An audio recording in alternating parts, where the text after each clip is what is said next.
The senator from West Virginia. Mr. President, thank you for recognizing me. And I wanted to talk today about gas prices. The people in West Virginia woke up this morning, and according to AAA, the average gas price in West Virginia is $4.12 per gallon. Some parts of the country are paying more, probably the part of your country, Mr. President, paying more than $5 or even more than $6 per gallon of regular gas. Just up the street here in Washington, D.C., at the gas station close to the Senate office buildings, it's $5.19 per gallon. We have surpassed the highest recorded average of gas prices ever, and that is quite alarming. Unfortunately, this has been all too predictable, given the Biden administration's domestic energy policy actions. On day one of this presidency, President Biden managed to immediately kill thousands of union jobs and paralyze America's energy industry with the executive orders that killed the Keystone XL pipeline. At peak capacity, this pipeline would have delivered 830,000 barrels of oil per day to American refineries. It's pretty similar as to what we were importing from Russia. The president also put a moratorium on new oil and gas leases on federal lands, moving America from the energy superpower that we have been back to an increased reliance on foreign adversaries for fuel feedstocks. These are countries that have much laxer environmental rules than we have and that we'll ever have. The administration has also been openly anti-pipeline, anti-fossil fuel with its rhetoric, through its actions, and embodied by the people it's elevated to unaccountable leadership roles.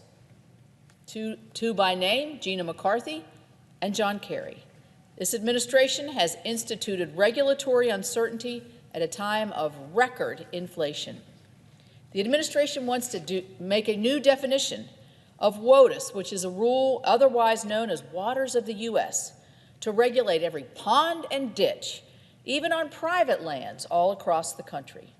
This will devastate energy production as well as hurt sectors like agriculture, home building, at a time when their products are already in high demand and under immense inflationary pressures. The administration is considering new, tighter methane regulations that will also raise our energy costs, including for home heating, and as we move to the next season, for home cooling and electricity bills.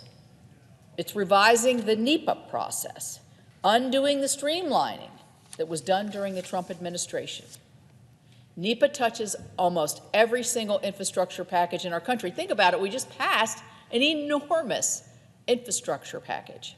But if you add more and more red tape onto these infrastructure packages that are infrastructure projects that we bipartisan pass through here, you're going to add more and more in costs for producers and more costs for everyday Americans. This regulatory uncertainty is increasing energy prices for Americans across the board and is felt most acutely at the gas pump because we can see it so clearly every time we fill up and we see it posted at the stations.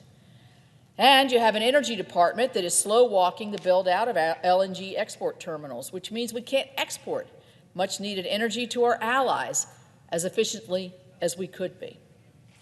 Endless regulatory delay and environmental lawsuits, including on permits already issued, delay more than pipelines and kill more than jobs. We have one in West Virginia, the Mountain Valley Pipeline, that is working hard to complete the last 5% of the pipeline to move the product. They also crush our economy with inflation and leave us and our allies more susceptible to bad actors like Russia, Venezuela, and Iran. We're seeing the importance of energy independence play out in real time with the destruction, horrifying destruction, in Ukraine. Because of the Biden administration policies that I just outlined, we are not able to immediately provide an energy backstop to our European allies trying to break their Russian oil and gas habit. They're begging for our coal as we speak. It's the perfect storm for a global energy crisis. It almost sounds cliche to say, as it's been said so often, but energy security is our national security. And specifically, fossil fuel security will help keep us secure nationally. So what's the Biden administration doing? Well, we've seen reports that the administration is discussing a possible trip soon to Saudi Arabia to convince the kingdom to produce more oil. Well, he's tried this, and oh, by the way, they won't even take the president's phone call. We know the administration is considering easing sanctions on Venezuela, so they will produce more oil. And once again, President Biden opened the Strategic Petroleum Reserve, even though it didn't work last time, costs the taxpayer, and depletes our own stockpile, which we created from the last oil crisis, to be used when the United States faces another crisis. But incentivizing oil and gas production here in our own country, or letting it move forward, nope. So, according to the administration and their actions, Saudi and Venezuela oil and OPEC oil is good, but American oil is bad. Okay, got it. Rather than encourage American oil production, this administration would like to line the pockets of the Saudis, Nicolas Maduro, and yes, Vladimir Putin. You cannot hinder American oil and gas production in the name of reducing emissions and then nudge countries like Saudi Arabia and Venezuela to produce more. Emissions are emissions, no matter where it comes from. Emissions are emissions when it comes to global climate change. And while I know that climate czar John Kerry is disappointed that war in Ukraine is distracting people from climate change, as we see 2 million people leaving that beautiful country, I don't see our European friends trying to secure alternative sources for more solar panels. Instead, they're worried about access to oil, coal, natural gas, and nuclear. That's because wind and solar aren't able to meet their energy demands.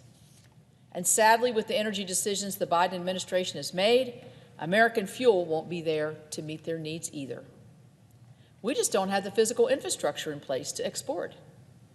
We're producing more than we ever have, even in this regulatory purgatory, but that just underscores how much more we could be doing than the Biden administration's red tapes and policies if they were not in place. Right now, the world is begging for American leadership. Ukraine is begging for American leadership. Europe is begging for American leadership, and that includes energy leadership. Putin is emboldened every day that the Biden administration flails on this issue. The humanitarian crisis in Ukraine is completely heartbreaking. According to the United Nations, as I stated, more than 2 million people have been forced to leave their homeland. Tens of thousands of Ukrainians still in Ukraine are without food, water, or power.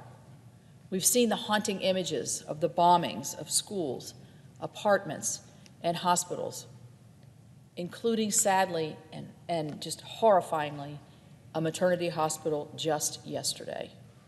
Civilians are being targeted. Children are being orphaned. It is an absolute atrocity. We cannot leave Ukrainian patriots and our European allies at the mercy of Moscow. We must address the poor energy policy decisions of the Biden administration in order to unleash full American energy production, support our allies in Europe, and stop funding Putin's war against the Ukrainians. We should be acting quickly. The security of the free world depends on this. And I thank you for that. I yield back.